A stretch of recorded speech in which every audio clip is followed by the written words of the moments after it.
I'm going to teach you how to manifest something very quickly.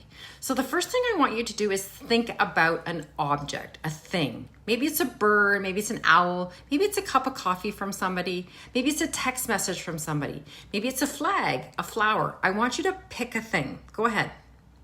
The second thing I'm going to ask you to do is believe, is it possible that you will see this thing in the next few days? If you do not think it's possible, pick something else that you know is possible, something that you believe you know you will see or come across.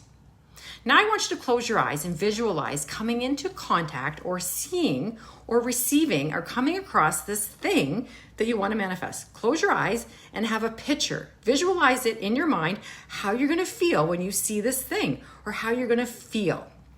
Are you excited? Do you feel happy? Do you feel, wow, this is unbelievable?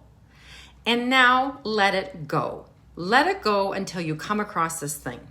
You may see it outside. You may see it in your house. You may see it in nature. You may see it on social media. You may see it in a magazine. You may see it on a bumper sticker on a car. You may get that message from that friend or somebody gives you a coffee.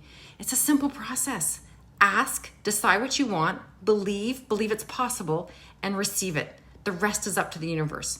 I want you to come back here and comment yes once you have manifested that thing.